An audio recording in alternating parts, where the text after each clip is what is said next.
Workout for September 13th.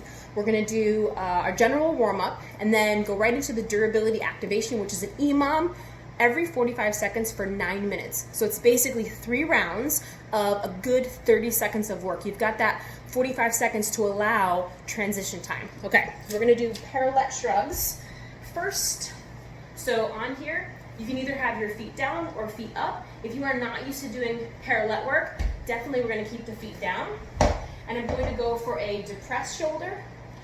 So I'm going to press away from the ground, so that's your depressed shoulder, and then relax, which is a shrug shoulder. So pressing down, or elevated, I should say. So pressing. So this is where I actually want to be when I do some of my parallel work, but sometimes this happens. So I really want to be active. So feet down is probably where you want to be, especially if you're not used to doing parallel work at all. You can do this on 2 chairs, a stack of books, 2 stools. I can do it on the beam or like a countertop, maybe your couch if that's all you have. That one's a little harder. The only fault with this one is if you put your feet down, is putting your hips forward. So I want to do the same position I would be if I was holding myself up, which is hips right next to my hands and maybe even a little bit behind, okay? So that's that. And then you're going to do down dog shrugs. If you've never done them or you're not used to doing shoulder work, arms up, it's going to look like this. So I'm pressing actively and then relaxing. So in down dog, I'm going to go from plank to my A-frame, so my head is being framed by my arms. You can bend your knees if your hamstrings are tight. And then I'm going to push the ground away, which is an active, good shoulder, and then relax. Active shoulder, relax. And do 10 of those. If you do overhead press, if you do handstands, that's where we want that really active shoulder. If you are someone who's new to handstands and you've been kicking up to the wall and you feel really unstable, it's probably because you're not active in your shoulder. And so those are something you can do too in a handstand or an L handstand, or down dog would be like the first step. The third piece we're going to do is a reverse plank at the wall. This one's definitely new and amazing. Really good to do in between, like working on the computer. So I'm going to stand and pull my elbows back. My elbows are straight back behind me. They're not winging out to the side. And I also have my shoulder blades back. The fault with this one and rows is that people forget to pull their shoulder blades too. So in that position, I'm just going to walk to the wall till I just touch it. So I'm just a few inches away with my heels. And then from there, I can either go a half step or a full step. So a full step would be heel right in front of my toe. And that's as far as I want you to go with that one. So I'm going to match my feet and then push everything away again if I lost it. So shoulder blades together, elbows pressing into the wall, and you're going to hold for 30 seconds. It's a reverse plank. So in plank on the floor, I'm pushing really actively, and I'm in this really awesome hollow body, right? I'm not just hanging out on my joints. So same thing with the reverse plank. Okay, and then you're going to do couch thrusts to activate the glutes. If you don't have a couch or anything, you can do hip thrusts on the floor, easy peasy. But I'm going to show you on the beam. So just my upper back is on the beam, my low back is not on the beam or the couch, and then I'm going to do my hip thrusts. So with this one, you got 30 seconds to play, so you could spend some more time up, do a little dip, hold for a few seconds, and then re-dip, especially to like really activate the glutes, or you can just do like a 1-to-1 pulse. It is not necessary to come all the way down and all the way up. All the good stuff is up here in this top half anyway. So again, at least 30 seconds of work, and then you've got that timer going to give you 15 seconds to transition. Again, you're going to do 3 rounds of that.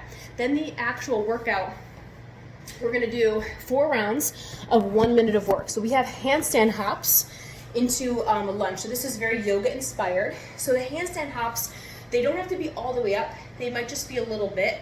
But it's key where our shoulders are. So I'll show you in 2 positions. I'll show you straight on and then sideways, okay? So hands down, I'm gonna make sure that my shoulders are as far over my wrist, so either right on top, or if you do handstands often, you may be able to go a little bit further. From there, I'm gonna keep this leg super, super straight and do a little hop and just switch my feet. So again, it might go all the way up, or it might just be right here, and that is okay. So this right here is still a really good shoulder stabilizer. You're still raising the heart rate, working the core, so it is perfect. Don't be afraid of like going up, just keep it lower for yourself. So after I do my switch, I switch feet, I'm gonna step back, arms go overhead, little stretch. My back leg is nice and straight, so I get that stretch. If you look at my feet here, the only thing I'm going to advise you is to make sure that you're on like 2 tracks of your feet. Try not to step back like this, because you're going to be all over the place. From there, I'm going to put my hands down. Maybe I have to like figure out where they go, and then I'm going to switch feet. Maybe you do a couple hops to get yourself ready. Switch feet, step back, whoa, and lunge on the other side. So you're just going to keep alternating your feet, and you'll find you're a little flow for yourself. You have 1 minute to play with that. Okay, I'm going to show you from the side, just so you can see.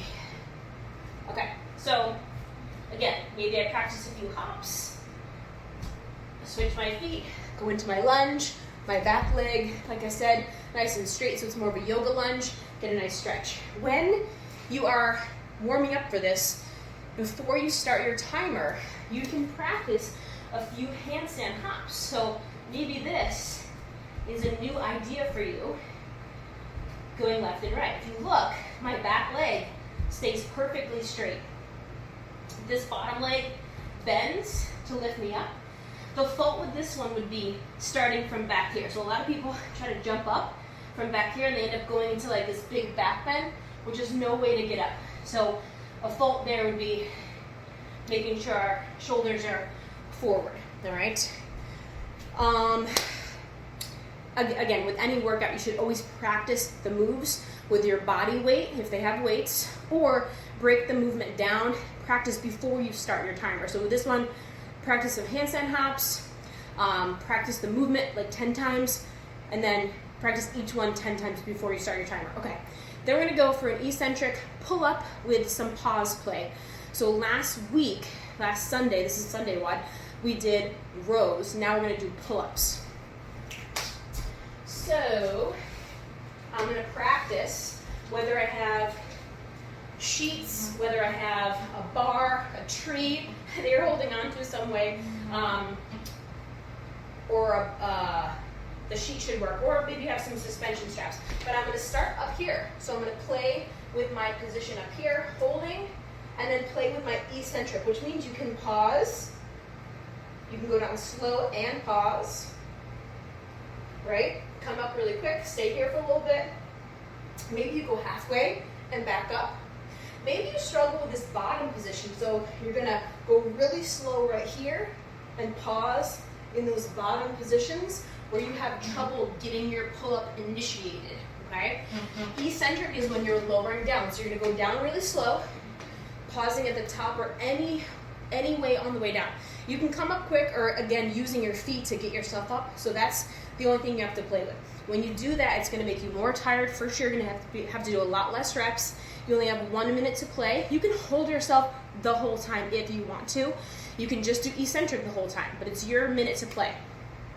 The pull is gonna be in that horizontal position, so if you don't have that, maybe you have bands, you hook up the bands from the door and you do a horizontal pull this way, or maybe you're sitting down and again pulling your elbows towards your hips. That will be your pull that way. The third movement for a minute is going to be tap, tap down. So you have a side shuffle, and then when you switch directions, just touching the floor. It's up to you if you do one shuffle, left to right, or you do two, or maybe you have more space and you do 3, 4, or 5. It is up to you because it's your minute to play left and right. After that, you're going to do tummy time and parallettes. We did this last week too, but I'm changing the format. So we're going to do an EMOM, 30 seconds for 4 minutes. That's 8 rounds of this movement. So tummy time.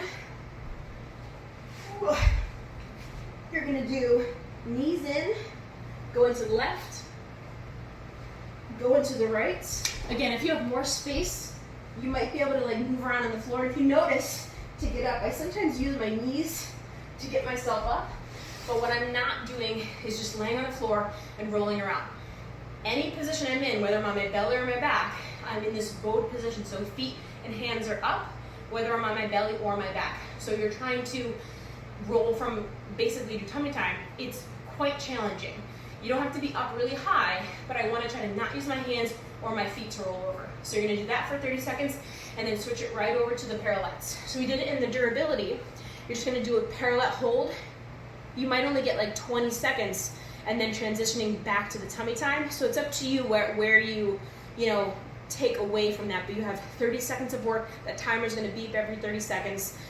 With the parallel work, you can keep your feet down, you can stick your feet out. For most of you, just pulling your knees up into your chest is going to be the beginning position. If you do that for 30 seconds and you could hold that, then I would definitely start sticking your feet out. But knees into your chest is going to be just perfect for that. So that is your last little finisher for your September 13th workout.